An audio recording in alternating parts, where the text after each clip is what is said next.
नमस्कार। मैं छत्तीसगढ़ अखबार से सुनील कुमार। आज आपके बीच में एक वामपंथी कार्यकर्ता सीपीएम से जुड़े हुए बादल सरोज जी, जो सीपीएम की केंद्रीय समिति के सदस्य रहे हुए हैं, मध्य प्रदेश में पार्टी का काम करते हैं पूरे समय, लगातार सोशल मीडिया पर सक्रिय रहते हैं, अपनी विचारधारा को लेकर, देश की धर्मनिरपेक्षता को लेकर वो लगातार लिखते हैं। वो बहुत सफर करते हैं, बहुत लोगों के बीच काम करते हैं और बहुत लिखते हैं। वो कैसे इतना कर पाते हैं, ये बहुत से लोगों के लिए प्रेरणा की एक बात हो सकती है। तो कॉमरेड बादल सरोज जी, आपका इस कार्यक्रम में स्वागत है हमारे बहुत दर्शकों। बहुत धन्यवाद, बहुत बहुत धन्यवाद सुनील जी। तो हम इंटरेक्ट पहले तो करते रहे हैं फोन पर और सोशल मीडिया में, लेकिन यूट्यूब के लिए ये वीडियो पर आपसे पहली बात हो रही है। जी जी। मैं थोड़ा मध्य प्रदेश को लेके चिंतित होता हूँ जब बीच बीच में मुझको देखने मिलता है कि जी वहां किस तरह से किसी दलित के साथ, कभी किसी आदिवासी के साथ, कभी किसी मुस्लिम के साथ, खासकर इन तीन तबकों के साथ तो बहुत ज्यादा हिंसा होती है। सार्वजनिक रूप से लोग करते हैं, पुलिस करती है, किसी पार्टी से जुड़े हुए लोग करते हैं। तो मध्य प्रदेश का ये ऐसा हाल क्यों हुआ है, बादल? देखिए, आपने एक पहलू छोड़ दिया, हम्म। महिलाओं को भी जोड़ लीजिए उसमें। हाँ बिल्कुल, मैं बिल्कुल, हाँ मेरे मन में था हाँ लेकिन मेरे ध्यान से निकल गया हाँ। था। नहीं नहीं, कोई बात नहीं। तो ये जो जितने भी सामाजिक रूप से दमित तबके हैं, जी। वो मध्य प्रदेश में अत्यंत निर्मम और बर्बरतापूर्ण शोषण का शिकार बने हुए हैं। हम्म। भारतीय जनता पार्टी के सरकार में आने से ये और ज्यादा तीव्र हुए हैं, हम्म। लेकिन इनके कार्यकाल में ही शुरू हो ये बात नहीं है। जी। ये पहले से रहे हैं यहाँ पर। हम्म। हमारे यहाँ पर एक हिस्सा है जो बुंदेलखंड का कहा जाता है, वहाँ आज हाँ। भी उसी तरीके के फिल्मी तरीके का सामंतवाद हावी है। हम्म। हमारे यहाँ पर एक हिस्सा है जिस इलाके में चंबल इलाका है, हम्म। वहां भी ये सब चलता है। हम्म। विंध्य प्रदेश में भी ये सब बहुत आम बात है, हाँ। महाकौशल में भी ये बहुत आम बात है। हाँ। और ये जो घटना अभी ताजी घटी है जिसने पूरी दुनिया को हिला कर रख दिया, हाँ। वो विंध्य प्रदेश के इलाके की है, सीधी जिले की है। जी। ये लगातार चलता रहा है, उसके दो महत्वपूर्ण कारण रहे हैं। हम्म। एक कारण तो ये रहा है कि हमारी आजादी की लड़ाई की वो धारा, हम्म। जिसने पूरे देश भर में न केवल अंग्रेजों के खिलाफ लड़ाई लड़ी थी, बल्कि जो सामंतवाद की विकृतियां हैं, हम्म। आर्थिक रूप से भी जमींदारी के खिलाफ लड़े थे वो, लेकिन जो सामंतवाद की मनोवैज्ञानिक और वैचारिक विकृतियां हैं, हम्म। उनके खिलाफ भी संघर्ष किया था। ऐसा संघर्ष हम्म। मध्य प्रदेश में बहुत कमजोर रहा। हम्म। आजादी की लड़ाई यहाँ पर उस स्तर तक नहीं पहुंची, इसलिए सामाजिक सुधार आंदोलन भी उस स्तर तक नहीं पहुंच पाए, नंबर एक। जी। नंबर दो ये कि आजादी के बाद, संविधान के बनने के बाद, उसे जिस ईमानदारी के साथ लागू किए जाने का काम होना चाहिए था वो नहीं हो पाया। हम्म। देखिए, ये जो जातीय उत्पीड़न का प्रश्न है या जेंडर के आधार पर उत्पीड़न का जो प्रश्न है, हम्म। उसके दो आयाम हैं। हम्म। वो उत्पीड़न की शक्ल में परिणाम के रूप में हमें दिखाई देता है, लेकिन उसके कारण दो हैं। हाँ। पहला कारण तो ये है कि ये ऐतिहासिक रूप से ये वो तबके हैं जिन्हें समाज में संपत्ति के अधिकार से, भूमि के अधिकार से, शिक्षा के अधिकार से, बराबरी के अधिकार से वंचित करके रखा गया। बिल्कुल। इस मामले में हमारा संविधान एक टर्निंग पॉइंट था, हम्म। जो मेरे हिसाब से पिछले 5,000 वर्षों में लिखी गई पहली किताब थी जिसने कहा कि किसी भी किस्म की गैर बराबरी नहीं होनी चाहिए, जी। समानता होनी चाहिए। हम्म। अगर कोई गैर बराबरी करता है तो वो दंडनीय अपराध होगा। हम्म। लेकिन वो किताब में ही लिखा रह गया, केवल हम्म। व्यवहार में नहीं उतर पाया। हम्म। तो एक तो ये कि ये अधिकार व्यवहार में क्यों नहीं उतर पाए, मेरा मानना है कि इसके पीछे दो कारण है। पहला कारण तो ये कि उनकी जो आर्थिक स्थिति थी हम्म। उसे बदला जाना चाहिए था सबसे पहले। हम्म। उन्हें हजारों वर्षों से जो संपत्ति, भूमि और शिक्षा के अधिकार से वंचित करके रखा गया है, वो हम्म। उन्हें मिलने चाहिए थे। हम्म। भारत में भूमि सुधार जो लागू करने की परिकल्पना बनाई गई थी, हम्म। जमीन का बंटवारा होगा, नौकरियों में आरक्षण होगा, विकास के नए जी। नए आयाम उनके लिए खोले जाएंगे, हम्म। वो भूमि का बंटवारा मध्य प्रदेश में नहीं हुआ आज भी। हम्म। मैं नाम नहीं ले रहा, लेकिन वो नाम नहीं थे उसमें। मध्य प्रदेश के एक पूर्व मुख्यमंत्री ने व्यक्तिगत चर्चा में ये कहा था कि हम्म। मेरे पास 3,500 एकड़ जमीन है, हम्म। मेरे भाई के पास इससे थोड़ी सी ज्यादा है। अगर बादल इस आप खुद होकर किसी का नाम लेना चाहते हैं तो हमको इस कार्यक्रम में दिक्कत नहीं, नहीं है। कोई दिक्कत नहीं है, लेकिन हाँ। मैं आपको ये बता रहा हूँ। और एक जी। और सज्जन है, ज्योतिरादित्य सिंधिया जी, जिनके पास आज भी अनेक ट्रस्टों के नाम से हजारों एकड़ जमीन पूरे देश भर में पड़ी हुई है। ये मैंने बड़े लोगों की बात की है। जमींदारी व्यवस्था, जमीन का बंटवारा नहीं हुआ। नतीजा ये हुआ कि आर्थिक स्थिति दलित, आदिवासी, महिलाओं की और इस शोषित समुदाय की बढ़ नहीं पाई। दूसरे इसका एक जो आधार रहा, वो आधार ये भी रहा कि इस दौरान जो एक चेतना के स्तर पर जो संघर्ष होना चाहिए था, जाति चेतना के आधार पर जो संघर्ष होना चाहिए था, जो हम लोगों ने परिकल्पना की थी संविधान में, या जो बाबा साहब ने शुरू किया था, लाल झंडे वाले लोगों ने भी शुरू किया था, वो आगे जारी नहीं रखा गया। और वो लोग जिन्हें इसको लागू करना था, वो दरअसल इसको बढ़ाने के काम में लग गए, जातिवाद फैलाने में, इस तरीके की गैर बराबरी को अपने वोट बैंक के रूप में इस्तेमाल करने के रूप में। तो पृष्ठभूमि तो ये है। लेकिन इस बीच में आ गई भारतीय जनता पार्टी। और भारतीय जनता पार्टी एक विशेष पार्टी है।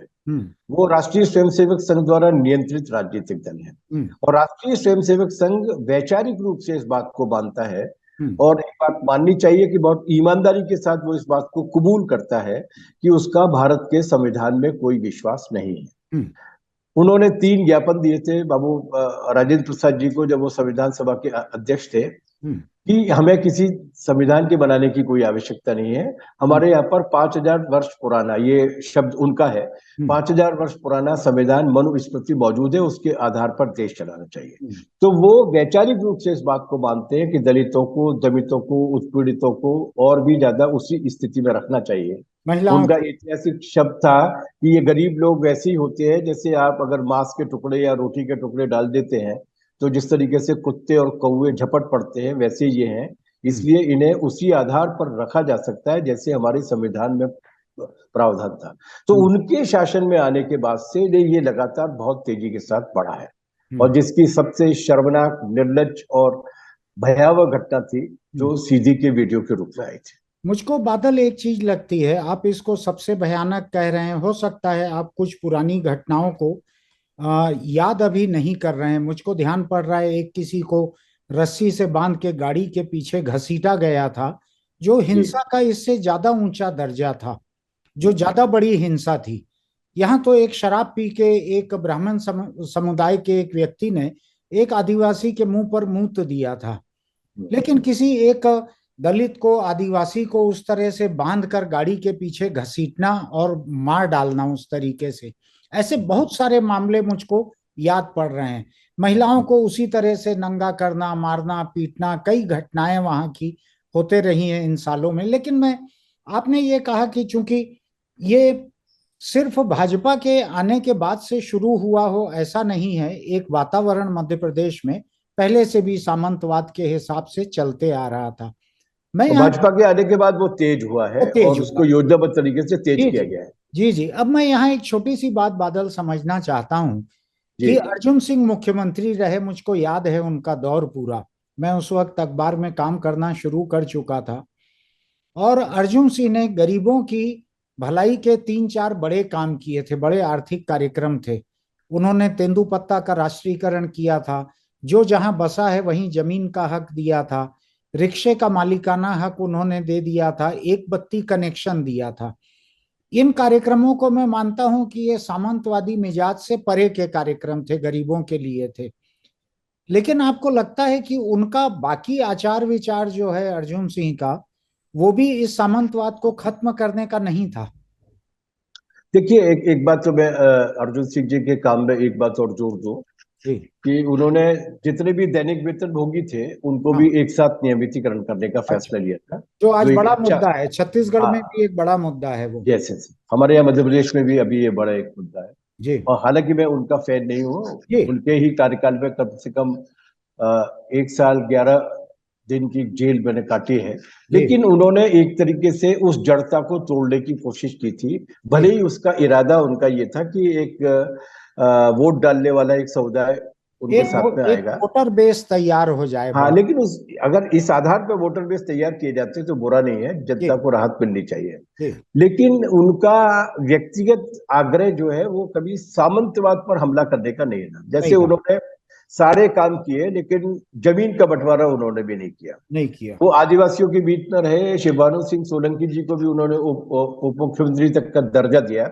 लेकिन इसके बाद भी उन्होंने कभी इस बात की कोशिश नहीं की कि जमीन का बंटवारा हो सके। जी। न उन्होंने सीधी जिले में किया जहां के वो थे, न उन्होंने बाकी जगह किया। तो वो प्रतीकात्मक तरीके से सिंबॉलिकली हमला करना चाहते थे, जड़ को नहीं मिटाना चाहते थे, वो बिल्कुल पत्तियों को, सूखी हुई पत्तियों को झड़ाना चाहते थे। बिल्कुल। इसलिए यही वजह थी कि उन्हीं की इस निरंतरता को दिग्विजय सिंह जी ने काफी हद तक जारी किया। जैसे हाँ आपको याद होगा, एक दलित एजेंडा उन्होंने करके एक हाँ कन्वेंशन किया था। हाँ उसमें उन्होंने फैसला लिया था कि जितनी भी चरनोई की जमीन होगी वो सारी जमीन हाँ दलितों के बीच में बांटी जाएगी। हाँ। मुझे लगता नहीं है कि उसमें 2% से ज्यादा कहीं अमल हुआ होगा। जी। तो ये सब प्रतीकात्मक चीजें, इनसे कुछ होता नहीं है। आपको बुनियाद में जाकर हमला करना पड़ेगा। हम्म।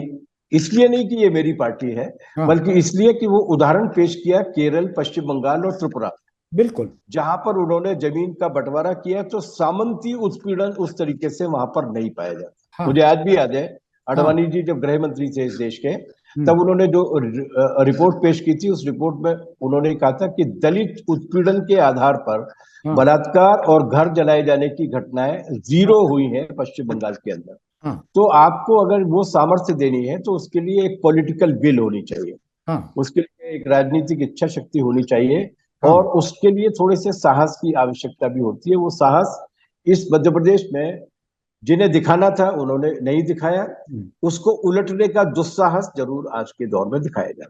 मैं एक दिग्विजय के बारे में समझना चाहता हूं। मेरा भी उनके साथ उठना बैठना रहा जब वो मुख्यमंत्री थे, और मैं रिपोर्टर था, उसी हम्म। सीमा तक रहा। मेरे कोई उनसे बहुत घरोबे के रिश्ते नहीं रहे।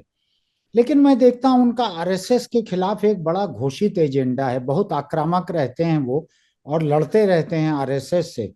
दूसरी तरफ अल्पसंख्यकों के मुद्दों को लेके वो अल्पसंख्यकों के साथ खड़े दिखते हैं हमेशा, कांग्रेस को असुविधा में डालने की हद तक। तीसरा, मैं देखता हूं उनका निजी आचरण, जितना मैं समझ पाता हूं, वो सामंती मिजाज से थोड़ा सा मुझको परे दिखता है, मुझको आम लोगों जैसा दिखता है। तो भी वो 10 साल में कुछ नहीं कर पाए वहां। एक्चुअली देखिए, व्यक्तियों के एक आध व्यक्ति के होने से कुछ होता नहीं है। हम्म। पंडित जवाहरलाल नेहरू, मुझे लगता है कि, एक तो मैं दिग्विजय सिंह जी के बारे में बोल दूं पहले, कि दिग्विजय सिंह जी मुझे लगता है कि कांग्रेस के अंदर उस विलुप्त होती हुई प्रजाति के नेता हैं जिसे नेहरूवियन माना जाता था, हाँ जो हाँ नेहरूवादी तरीके से काम करते थे, थोड़ा लिबरल थे, थोड़े डेमोक्रेट थे, हाँ। पूरी तरीके से सेक्युलर थे। हम्म। उस विरल प्रजाति के हैं, और इस मामले में उनका कमिटमेंट निस्संदेह बिल्कुल बाकियों की तुलना में काफी अच्छा है, कि वो हाँ सांप्रदायिकता के खिलाफ और धर्मनिरपेक्षता के लिए हाँ और दलितों के प्रश्न को लेकर मुखर है, बावजूद इसके कि उनकी अपनी खुद की भी एक सामंती हाँ पृष्ठभूमि है। ये हाँ। अच्छी बात है। हम्म। मुझे लगता है उसमें उनका परवरिश और उनके संगी साथियों का भी काफी योगदान है उनको इस नए तरीके से संस्कारित करने में। हाँ लेकिन सवाल यह कि वो नेता किसके थे, मुख्यमंत्री किसके थे? हाँ वो मुख्यमंत्री उस कांग्रेस के थे जिसमें माधवराव सिंधिया जी भी थे, हम्म। जिसमें रीवा महाराज भी थे, हाँ। जिसमें मध्य प्रदेश के बाकी सारंगपुर के और शाहजहांपुर के और फलाने के और ढिकाने के, आपके राजगढ़ के और रायगढ़ के, ये पूरे सारे पूरे राजे महाराजे भी पूरे छत्तीसगढ़ के राजे रजवाड़े उसमें थे कांग्रेस में। तब थे, तब। और मध्य प्रदेश के भी ज्यादातर थे। जी। तो उन राजे रजवाड़ों को मंत्री बना के उनकी मौजूदगी में वो कितना लागू करवा सकते थे, इसलिए वो एक प्रैग्मेटिक पॉलिटिशियन थे, जो हम्म। कम से कम धर्मनिरपेक्षता के मामले पर मुखर थे, मुखर हैं आज भी। लेकिन इस तरीके के जिनको रेडिकल रिफॉर्म्स कहते हैं, हम्म। उन रेडिकल रिफॉर्म्स के मामले में वो थोड़े से संकोच में रहे, और यही वजह है कि वो कैरी फॉरवर्ड हुआ आगे की हाँ तरफ। हाँ। इस कैरी बीच में फॉरवर्ड। कुछ एक और मुख्यमंत्री रहे, एक श्यामाचरण शुक्ल रहे, एक मोतीलाल वोरा रहे। दो तो कांग्रेस के मुझको हम्म। ठीक से याद हैं। इनके बीच में अर्जुन सिंह दिग्विजय इनके आगे पीछे। कुछ भाजपा के रहे, तो उनके बारे में हम भाजपा की बात अभी कर ही रहे थे कि भाजपा का, आरएसएस का क्या एजेंडा रहता है। आपको श्यामाचरण या मोतीलाल वोरा इनके कार्यकाल का कोई भी ऐसा सामाजिक सुधार याद पड़ता है क्या? जी नहीं, मेरी दोनों मुख्यमंत्रियों के बारे में दो तरीके की राय है। एक तो श्यामाचरण शुक्ला जी, जिसको अपन अंग्रेजी में एक शब्द आता है ना, इलीट, हम्म। जो मतलब जिसको कहते हैं, वो एक तरीके से राज करते थे, हाँ एंजॉय करते थे हाँ अपने स्टेटस को। हाँ बाकी क्या हो रहा है एडमिनिस्ट्रेशन में वगैरह में, इसकी हाँ उन्हें कोई चिंता नहीं थी, उनका हाँ कोई एजेंडा नहीं थी। उनका कोई विजन नहीं थी। वो बस अपनी पोजीशन को एंजॉय कर रहे थे। खूबसूरत तो खैर वो थे ही, उसमें तो कोई कहने की बात ही नहीं है। मोतीलाल वोरा जी के साथ ये था कि मोतीलाल वोरा जी एकोमोडेटिव बहुत थे, लोगों के साथ उनके रिश्ते बहुत अच्छे थे, विनम्र थे। लेकिन उनका भी एक कांग्रेस के अंदर एक धारा है, जिस धारा का ये मानना है, धारा थी मतलब आजकल तो वो भी विलुप्त हो गई है, जिसका ये मानना है कि चीजें अपने आप चलती रहेंगी, समय अपने आप सब कुछ ठीक कर देगा। तो वो उसी तरीके से अच्छे समय का इंतजार करते थे। इसके लिए जिस एक इनिशिएटिव की आवश्यकता होती है, साहस के साथ पहल करने की होती है, वो नहीं थे। वो जरूरत से ज्यादा भले आदमी थे, तब अपने व्यवहार में भी और अपने प्रशासन में भी, इसलिए उन दोनों के रहने से कोई ज्यादा फर्क पड़ा नहीं। एक मुख्यमंत्री जरूर थे, वो शायद अर्जुन सिंह के पहले थे, लेकिन उनमें थोड़ा सा साहस था। उनका नाम था प्रकाश चंद्र सेठी। प्रकाश चंद्र सेठी, हाँ, प्रकाश चंद्र सेठी, वो पहले थे। लेकिन वो भी इन सारे मुद्दों पर नहीं थे, वो कुछ मतलब वर्कर्स रिलेटेड इश्यूज पर उन्होंने कुछ इनिशिएटिव लिया, लेकिन जो ग्रामीण मध्य प्रदेश है, उसके संबंध में उन्होंने ज्यादा छेड़खानी की। हाँ, अब अपन आते हैं भाजपा के पिछले 15 साल के कार्यकाल के ऊपर। ये इमरजेंसी के बाद से एक तो जनता पार्टी के समय सत्ता में रहे, बाद में एक बार सुंदरलाल पटवा भी एक बार मुख्यमंत्री रहे, जो शायद बाबरी गिराने के बाद सरकार भंग की गई थी, उस वक्त उनको हटाया गया था, ऐसा मुझको याद पड़ रहा है। और इसके बाद ये जब सरकार आई तो एक बार कैलाश जोशी रहे, उमा भारती रही, और एक बार बाबूलाल गौर शायद रहे कुछ अरसा, या नहीं रहे, मुझको ठीक से याद नहीं है। रहे और शिवराज सिंह लंबे समय से हैं वहां पर। आपको क्या लगता है कि भाजपा के भीतर किसी मुख्यमंत्री में कोई भी लचीलापन या उदारवाद, इसकी कोई गुंजाइश रहती है क्या, कि बिल्कुल ही नहीं रहती है? देखिए, कुछ मामले हैं जिनमें वो कितने भी मधुर व्यवहारी हो, कितने भी सभ्य और शरीफ हो, उन मामलों में वो कोई कंप्रोमाइज करते नहीं है। और हिंदू मुस्लिम वाला मामला ऐसा ही मामला है। कैलाश जोशी जी भले आदमी थे और ईमानदार आदमी भी थे, और पुराने जमाने के जनसंघी थे, कुछ कमाई वमाई भी नहीं की उन्होंने, लेकिन वो सांप्रदायिकता के मामले पर पूरी तरीके से आरएसएस के कार्यकर्ता थे। उनके बाद के जितने भी नाम आपने लिए, वो तो मतलब पूरी तरीके से उसी धारा के लोग थे। सकलेचा जी ने तो अपनी मूछें भी हिटलर से प्रेरित होकर रखी हुई थी। सुंदरलाल पटवा जी ने मूछें नहीं रखी थी, लेकिन वो थे पूरी तरीके से हिटलर। उनका पूरा वैसे ही था। चाल चलन उनका वैसे ही था। आपको जानकर ये ताज्जुब होगा कि इसमें जो सबसे फायर ब्रांड उनकी जो नेता है, मतलब मैं ये व्यक्तिगत रूप से अपनी बात आपके साथ साझा कर रहा हूँ, वो उमा भारती इन सारे मुख्यमंत्रियों की तुलना में ज्यादा एकोमोडेटिव थी। अच्छा। जबकि उनकी पूरी परवरिश जो है वो इसी संघ परिवार में हुई है। और उनकी वो तस्वीर आज भी पूरी दुनिया भर में मशहूर है, जब बाबरी मस्जिद ढाई जा रही है और वो अडवाणी जी के कंधों पे चढ़ी हुई है। शायद मुरली मनोहर जोशी के कंधों। यस, मुरली मनोहर जोशी जी के कंधों पर है, और आह्लादित है। लेकिन इसके बावजूद भी उसकी मुझे लगता है दो बातें थी उसकी। एक तो ये कि वो एक बुंदेलखंड के उस परिवार में पैदा हुई थी जो गरीब परिवार था और जो सामंती उत्पीड़न का शिकार था। उनका परिवार भी सामंती उत्पीड़न का शिकार था। और ये शायद आप लोगों की जानकारी में नहीं होगा कि उमा भारती जी के पिता जो है वो हमारे लाल झंडे के कार्यकर्ता थे। अच्छा। हाँ, वहां पर जो बुंदेलखंड में हमारा जो किसान आंदोलन था, उसके एक महत्वपूर्ण कार्यकर्ताओं में से एक थे उमा भारती जी के पिता। तो वो उन्होंने परवरिश में वो, और ये जानकारी उमा जी ने हमको दी थी जब वो उन्होंने बगावत कर दी थी।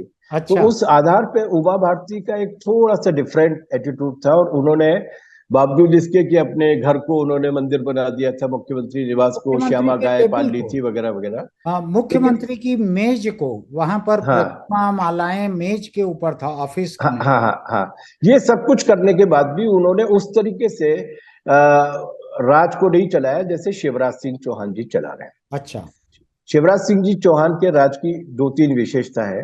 पहली विशेषता तो यह है कि वो खुद सिवाय भ्रष्टाचार को करने के बाकी नीतिगत फैसले लेने में उनका कोई भूमिका नहीं होती। अच्छा। सारे नीतिगत फैसले लेती है आरएसएस। अच्छा। और आरएसएस ने हर मंत्रिमंडल के साथ एक अपना पॉलिटिकल सेक्रेटरी लगा रखा है। मुख्यमंत्री निवास में भी आधा दर्जन लोग ऐसे बैठे हुए हैं जो बाकी की सारी नीतियों के बारे में तय करते हैं। बाकी कमाई करने के लिए उन्होंने पतली गली का रास्ता उनके पास, मुख्यमंत्री जी के पास सौंप रखा है। हालांकि उसमें भी आरएसएस पूरी तरीके से बंटवारा करता है, जिले से लेकर राज्य तक। उन्होंने जो महल नुमा अपने कार्यालय खड़े किए हैं या उनके कार्यकर्ताओं के जीवन स्तर में जो बदलाव आया, तो ये पूरी तरीके से आरएसएस के एजेंडे को लागू करने वाला प्रदेश बन गया मध्य प्रदेश। गुजरात से ज्यादा व्यवस्थित तरीके से पूरे प्रशासन का और पूरे समाज का सांप्रदायिकीकरण करने का काम बिना गोधरा के गुजरात बनाया जा रहा है मध्य प्रदेश को।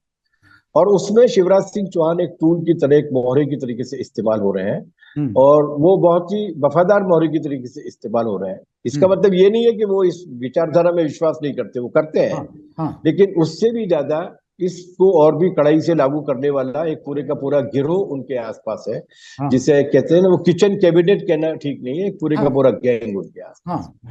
तो ये काल सबसे खराब काल रहा है मध्य प्रदेश के सामाजिक ताने बाने को अस्त व्यस्त करने का। अच्छा, मैं एक चीज ये समझना चाहता हूँ, मैं व्यक्तिगत रूप से नहीं जानता हूँ नरोत्तम मिश्रा को, लेकिन वो गृह मंत्री हैं और बहुत खबरों में रहते थे। और प्रधानमंत्री नरेंद्र मोदी ने शायद किसी एक मौके पर बिना नाम लिए कुछ झिड़क दिया था कि हमारे कुछ लोग फिल्मों के पीछे पड़े रहते हैं, ये वो, तब से वो कुछ शांत दिखते हैं। वरना मुझको दूर बैठ के ऐसा लगता है कि वो अपने आप को एक भावी मुख्यमंत्री के रूप में या मुख्यमंत्री के अधिक मजबूत विकल्प के रूप में प्रेजेंट करते हैं क्या वहां मध्य प्रदेश में? अरे वो तो बेचारे अपने कुर्ते पजामे सिलवाए हुए बैठे हैं। अच्छा। शपथ ग्रहण की तैयारी करते हैं, हर 2-3 महीने में उनको लगता है कि अब बदलाव हो जाएगा। और तो इसमें कोई शक नहीं है कि वो मुख्यमंत्री बनने के लिए पूरी तरीके से तैयार बैठे हुए हैं। और उसके लिए उन्होंने बाकायदा तैयारियां भी कर रखी है। लेकिन मुझे लगता नहीं है कि मध्य प्रदेश में भारतीय जनता पार्टी ऐसे ही कोई जोखिम लेगी, किसी मिश्रा को मुख्यमंत्री बनाने की जोखिम लेगी।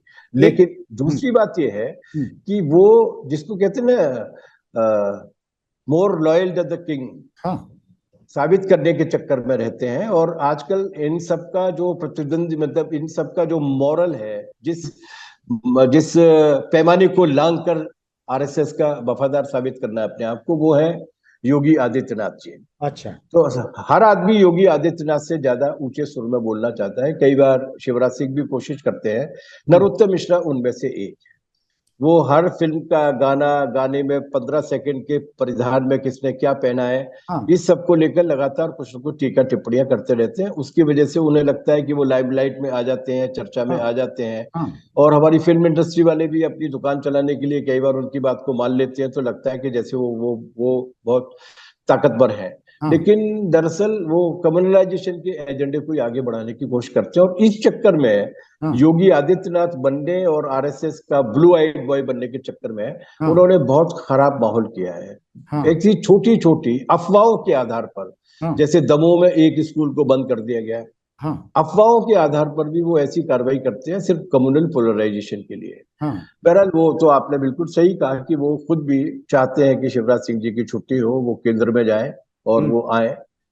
अब ये भारतीय जनता पार्टी को देखना है। तो ये मध्य प्रदेश का मुख्यमंत्री बनने के लिए सांप्रदायिकता का एक कड़ा मुकाबला चल रहा है इन दोनों के बीच या और कुछ नेताओं के बीच भी। हेलो जी जी, तो ये आवाज कट गई थी आपकी। हाँ, अभी आ रही है आवाज? अब आ रही है। हाँ, ये मध्य प्रदेश का मुख्यमंत्री बनने के लिए या ये भारतीय जनता पार्टी और आरएसएस के भीतर अधिक लोगों की नजरों में आने के लिए ये एक सांप्रदायिकता का मुकाबला चल रहा है मध्य प्रदेश में। यस, अपने आप को ज्यादा कट्टर और जिसको कहते हैं ना शूरवीर हिंदू साबित करने की एक मुकाबला चल रहा है मध्य प्रदेश में। और उसमें कोई भी पीछे नहीं रहना चाहता। अब नरोत्तम मिश्रा कोई बयान देते हैं तो फिर शिवराज सिंह जी को भी उचंग सूझती है और वो भी देते हैं। और आप जिस बयान का जिक्र कर रहे थे, असल में उन्होंने गलत आदमी से पंगा ले लिया था, और उस आदमी का नाम था शाहरुख खान। ये पठान फिल्म को लेकर हुआ था। तो नरेंद्र मोदी जी के एडवाइजर्स उतने स्टूपिड नहीं है जितने वो देखते हैं। उनको मालूम था कि शाहरुख खान के साथ टकराना इस वक्त ठीक नहीं है। उसको लेकर उन्होंने माइल्डली उनको डांट दिया था। एक मैसेज दिया था कि नहीं, हम पठान के खिलाफ नहीं है। लेकिन उसके बाद भी वो कोई सुधरे नहीं है। बाकी की फिल्मों को लेकर वो कुछ तो कुछ करते ही रहते। ऐसा।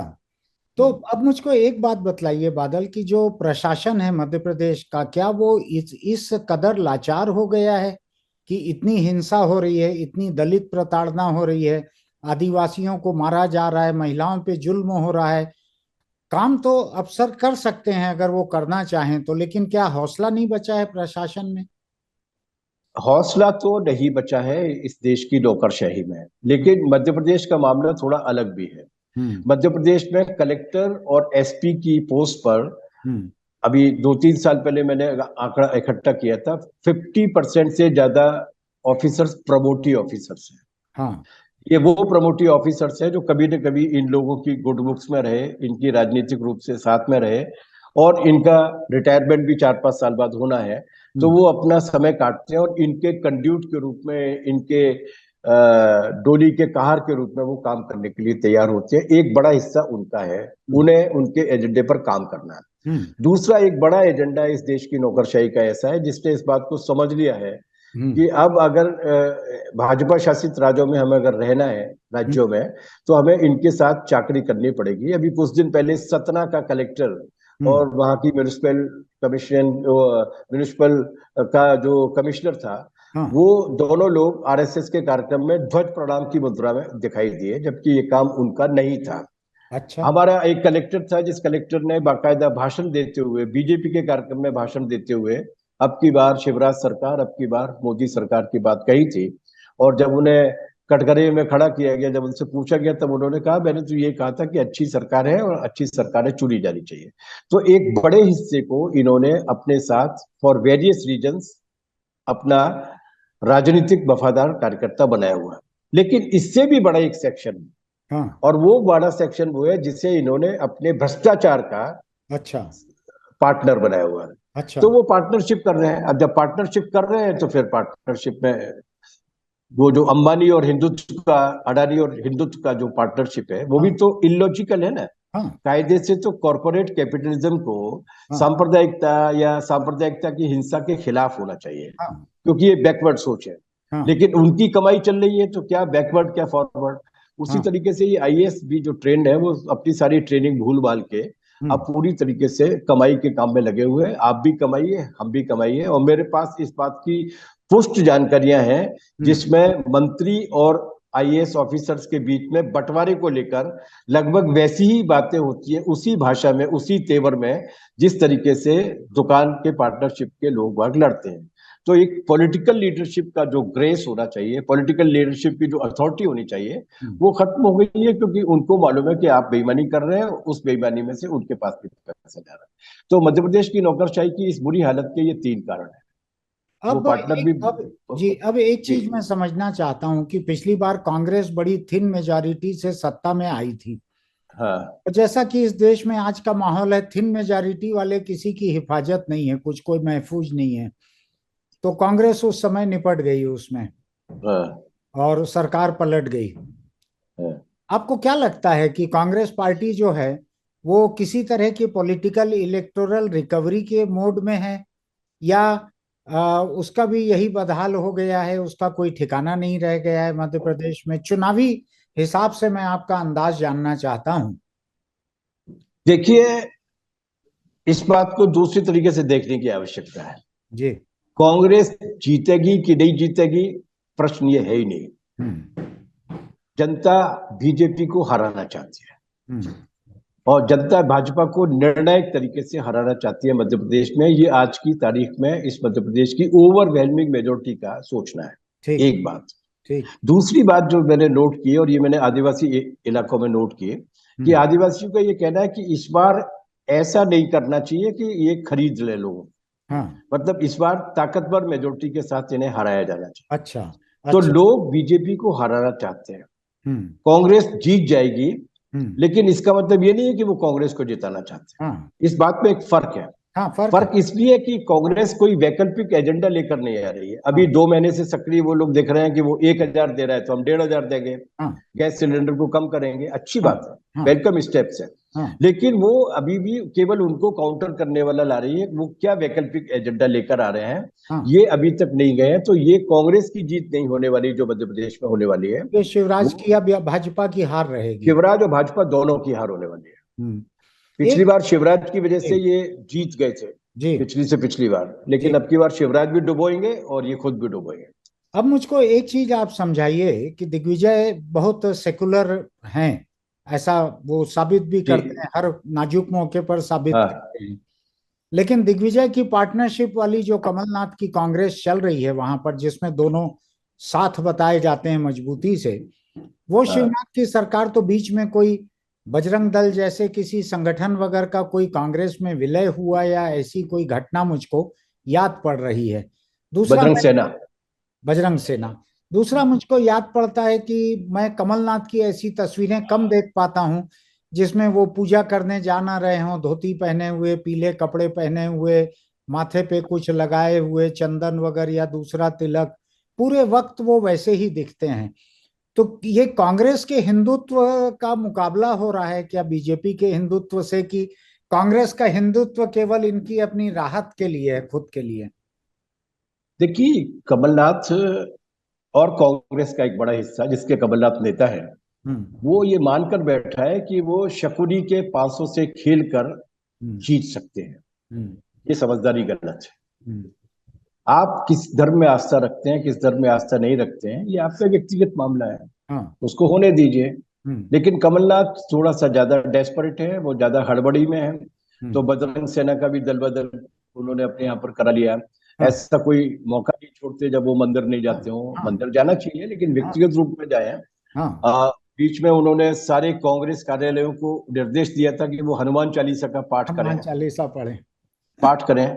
तो ये जो अपॉर्चुनिज्म है, ये जो शेयर अपॉर्चुनिज्म है, ये हो सकता है कि आपको 1-2% वोट की बढ़त दिला दे, लेकिन अल्टीमेटली ये आपकी राजनीति को आगे नहीं बढ़ाता, ये देश की राजनीति को आगे नहीं बढ़ाता। तो ये बहुत ही गलत समझदारी होती है। और दुर्भाग्य से कांग्रेस के बहुत सारे सेंसिबल लीडरशिप के लोगों के कहने के बावजूद भी वो इस रास्ते को छोड़ने के लिए तैयार नहीं है। ये ठीक रास्ता नहीं है। और मुझे लगता है कि कमलनाथ जी को कुछ ही और को नहीं पढ़ना चाहिए, महात्मा गांधी को पढ़ लेना चाहिए। महात्मा गांधी ने ये कहा था कि मैं अगर किसी दिन डिक्टेटर बना तो धर्म का राजनीति में प्रवेश पूरी तरीके से प्रतिबंधित कर दूंगा। तो ये गांधी की बात मान लें। नेहरू वेरू से डरते हैं तो कोई बात नहीं है, लेकिन गांधी की बात तो मान लें, लेकिन वो मानेंगे नहीं। तो मैं बादल ये देखकर हैरान होता हूं कि आपका मध्य प्रदेश जो है वो तरह तरह के हिंदुत्व की प्रयोगशाला है। एक बहुत ही हिंसक और आक्रामक हिंदुत्व तो चल ही रहा है वहां पर। दूसरी तरफ कांग्रेस भी हिंदुत्व की B, C, D या F टीम बनकर मैदान में थोड़ा सा कुछ फायदा पाने के चक्कर में है कि दर्शक दीर्घा से थोड़ी बहुत तालियां उसको केसरिया भगवा यूनिफॉर्म के ऊपर मिल जाएगी। तो कैसा लगता है आपको ऐसे सब हिंदुत्व के मुकाबलों के बीच वहां रहना? देखिए, ये अंडर एस्टिमेट कर रहे हैं। जनता वैसी नहीं है अभी भी। अभी देश अगर बचा हुआ है तो केवल इसलिए कि जनता अभी भी इस तरीके की उन्मादी नहीं हुई है। वो इन चीजों की बारीकियों को समझती है। मैं आपको एक उदाहरण दे रहा हूँ। साउथ के जो हनुमान जी हैं वो अंजनाद्री नाम के गांव में पैदा हुए हैं। इन्होंने 7 दिन तक, खुद नरेंद्र मोदी जी ने कहा कि जय बजरंग बली करके उन्होंने आम सभा अपनी शुरू की। आखिरी में अपील की कि जब ईवीएम का बटन दबाओ तो हनुमान जी को ध्यान करना। अंजनाद्री के लगी हुई 5 सीटों पर जनता ने बीजेपी को हरा दिया, ऐसा निर्णायक तरीके से। केवल 1 सीट वो जीते हैं, वो भी 1000 वोट से, और वो भी वोट चूंकि बढ़ गए थे इसलिए। लोग नहीं है, लोग अभी पूरी तरीके से इस तरीके के उन्माद में नहीं है, और उनमें ये शऊर और सलीका बाकी बचा है कि पॉलिटिक्स और रिलीजन को अलग करना चाहिए। अच्छा। मैं आपको बता रहा हूँ, एक जगह बहुत ही रिलीजियस व्यक्ति ने खड़े होकर ये कहा था कि ये कौन होते हैं, एक बीच में एक शब्द है जिसे मैं छोड़ रहा हूँ, गुस्से में कहा था उसने, ये कौन होते हैं हमारे राम को अपना पोलिंग एजेंट बनाने वाले। तो एक सेक्शन है इस देश में जो बड़े ही उस तरीके से आर्टिकुलेट नहीं है, लेकिन जो इस बात को स्वीकार करने के लिए तैयार नहीं है। हालांकि उस सेक्शन को डराने की या अपने जहर के असर में लेने की कोशिश ये लोग कर रहे हैं, वो नहीं है जी। हमें असल में मजा आता है। लेकिन इस एंजॉयमेंट के साथ एक बात मैं क्लियर कर देना चाहता हूँ, आप बार बार हिंदुत्व शब्द का इस्तेमाल कर रहे हैं। हिंदुत्व अलग धारणा है जो विनायक दामोदर सावरकर लेके आए थे। हाँ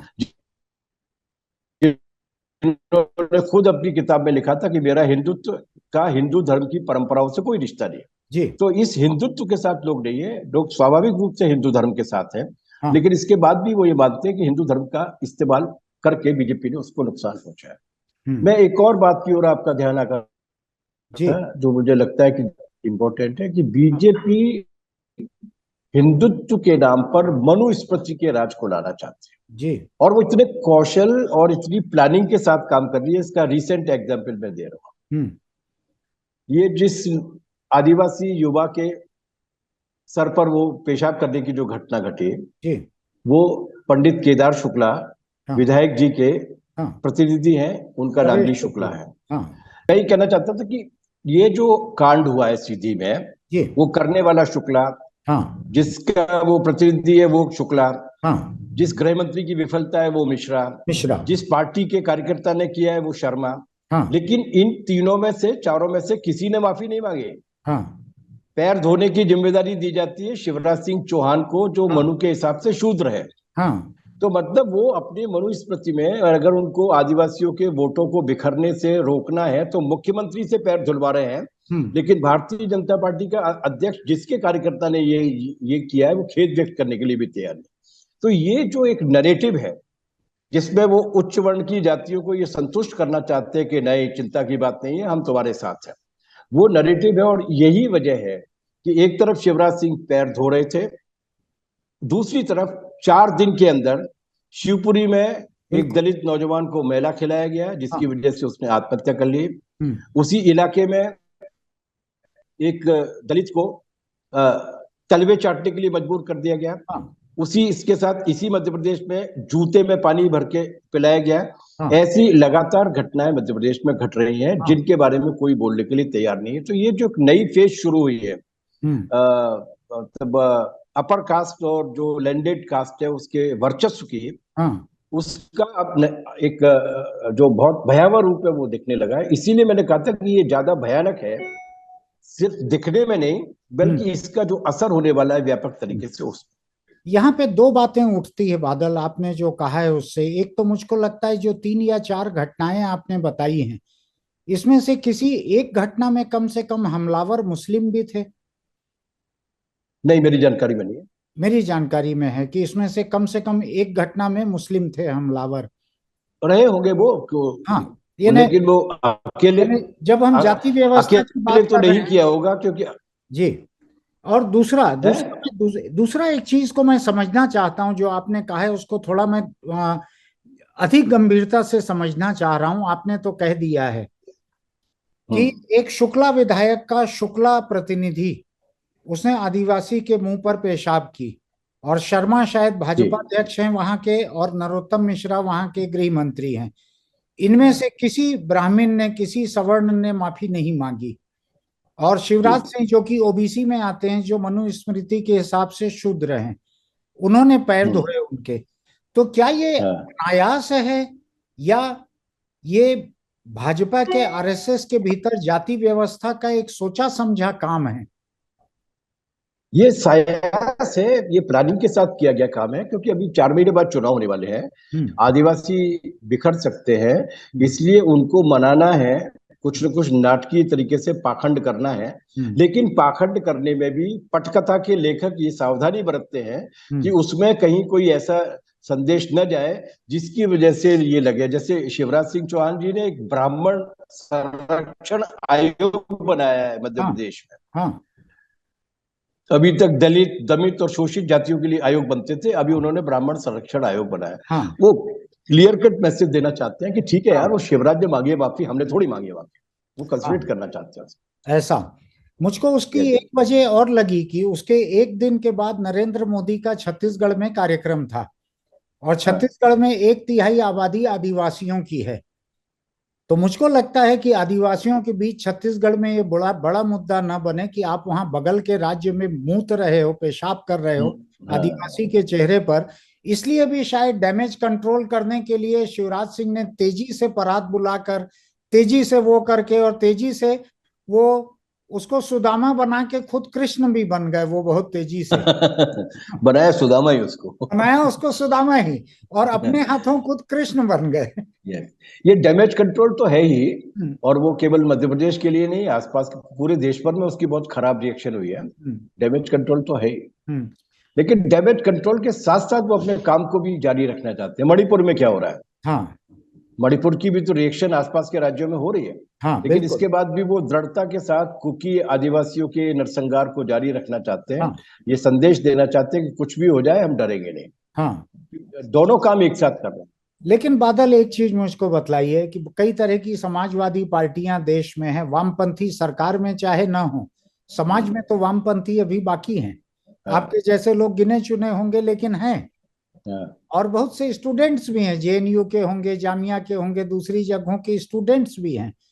तो जब आदिवासियों के साथ इतना जुल्म हो रहा है, दलितों के साथ इतना जुल्म हो रहा है, अल्पसंख्यकों के साथ इतना जुल्म हो रहा है, इनकी आबादी मिलाकर आधे से अधिक है, तो देश में एक राजनीतिक चेतना क्यों विकसित नहीं हो रही है ऐसी, जो इन लोगों को बताए कि तुम लोगों के साथ जुल्म कौन कर रहा है? क्यों ये चेतना नहीं आ पा रही है?